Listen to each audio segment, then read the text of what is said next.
Rendue gratuite par le président de transition en novembre dernier afin de permettre à certains Tchadiens les plus démunis d'avoir cette pièce, la délivrance des cartes d'identité est désormais payante. L'offre n'est plus valable depuis de août 2023. Pendant ces 8 mois de gratuité, le processus d'enrôlement est un véritable problème pour les désirants.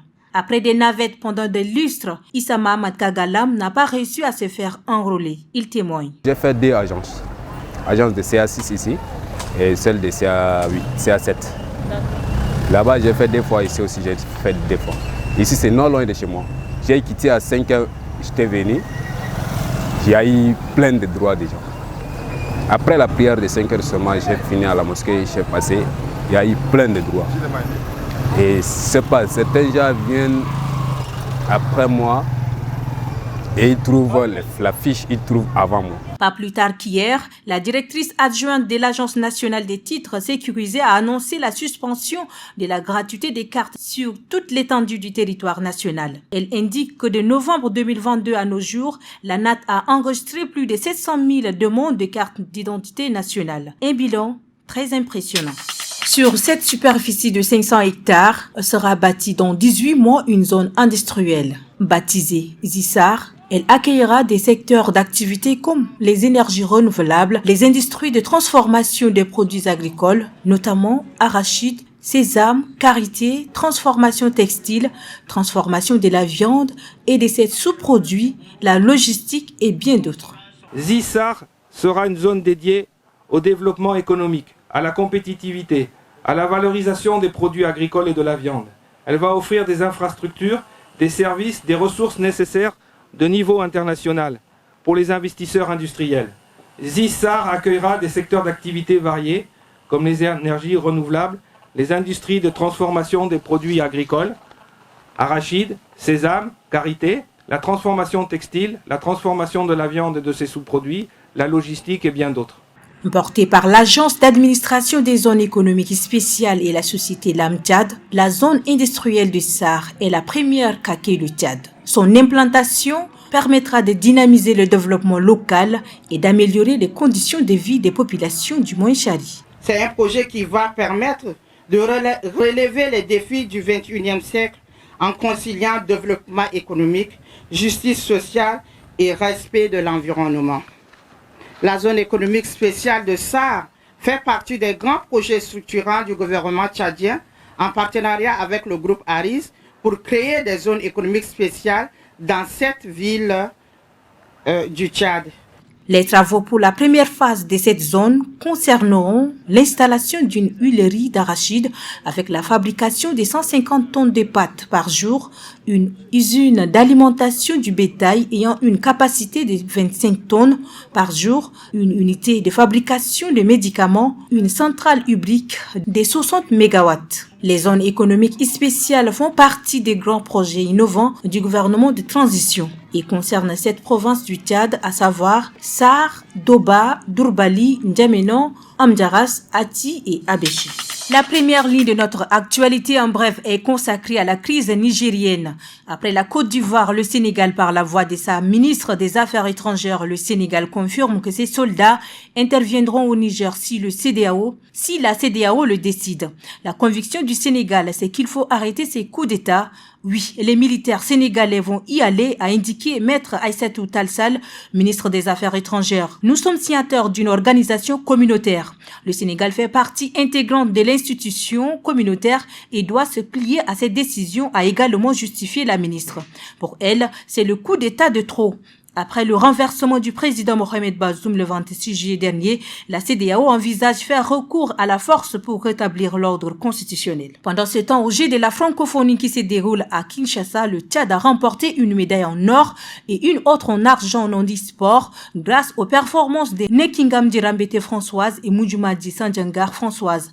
Le pays des Toumoy occupe respectivement la première et deuxième place à l'épreuve de saut en longueur d'âme en handisport. Plus tôt, le Tchad a remporté sa première médaille de bronze en judo grâce à la victoire de Fatime Barka Ségué, dans la catégorie de moins de 52 kg. Bouclons par cette information culturelle à l'occasion de la fête de l'indépendance du Tchad, couplée à la 10e édition de la soirée culturelle tchadienne.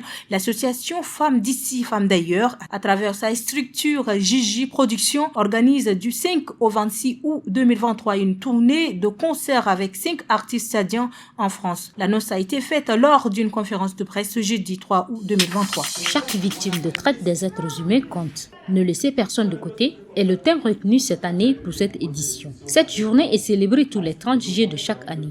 Au niveau mondial, la pratique liée aux traites des personnes semble de plus en plus préoccupante. Dans les pays en sous-développement comme le Tchad, la situation semble détériorée selon l'Office des Nations Unies contre la drogue et le crime. Comme vous le savez aussi, la pandémie du Covid a également modifié les caractéristiques de ces traites en les plongeant davantage dans la clandestinité et en augmentant potentiellement les risques pour les victimes, en rendant le crime moins susceptible d'être porté à l'attention des autorités. Ainsi, 41% des victimes qui parviennent à échapper à leur calvaire s'adressent aux autorités de leur propre initiative. Un autre signe clair que les mesures de lutte contre la traite des êtres humains ne sont pas à la hauteur, et ce, partout dans la région du Sahel. La commémoration de cette journée a pour objectif de sensibiliser aux évolutions et tendances inquiétantes identifiées dans le dernier rapport mondial sur la traite des êtres humains. Au Tchad, les femmes et les enfants constituent les premières cibles de ce phénomène. Il demeure un pays d'origine, de transit et de destination pour les victimes d'exploitation, selon l'Office des Nations Unies contre la drogue et le crime. L'impunité des auteurs de cette pratique dans ce pays est la cause de sa persistance. La République du Tchad s'est dotée d'un dispositif de lutte contre cette pratique criminelle. Malgré les efforts consentis, il reste beaucoup de défis à surmonter, notamment en matière de sensibilisation des populations cibles, d'assistance, d'identification et de démantèlement des réseaux de trafiquants. Pourtant, le Tchad a accédé à la Convention des Nations Unies contre la criminalité transnationale en août 2009. Les taux de détection ont chuté de 11% en 2020 et les condamnations de 27%. Selon l'Office des Nations Unies contre la drogue et le crime, ces chiffres illustrent un ralentissement mondial de la réponse de la justice pénale à la traite d'êtres humains. La commune du 7e arrondissement de N'Djamena compte 23 quartiers. 18 de ces quartiers sont dans des zones inondables. Les dégâts de l'année dernière sont encore dans les esprits. Pour cette fois-ci, tenter de prévenir les inondations dans cette commune, le gouvernement a aménagé les bassins de rétention et curé les caniveaux. 18 km de routes sont également en train d'être aménagés. Au sein de la mairie, une commission permanente est créée. Des associations de jeunes en font partie. Dans ce cadre, la commune du 7e arrondissement informe que des actions de sensibilisation sont notamment menées pour impliquer la population dans la gestion de la cité. On a mis cette commission permanente qui vont travailler parce que dans la commission, il y a des maires deuxième adjoints, il y a des présidents de toutes les commissions parce qu'au niveau des communes du 7e arrondissement, on a des commissions permanentes, des conseillers qui sont là, tous les présidents sont membres et des associations qui sont membres. Il y a des délégués de quartier et chefs de carré qui sont membres. Donc on est en train de faire avant tout les sensibilisations porte par porte. Parce que les communes seules ne doivent pas faire tout. La mairie rencontre plusieurs difficultés. Elles sont entre autres le non-paiement des taxes par certaines personnes, le manque de moyens financiers, etc. La commune appelle la population à participer à la gestion de la cité. La mairie, c'est une association.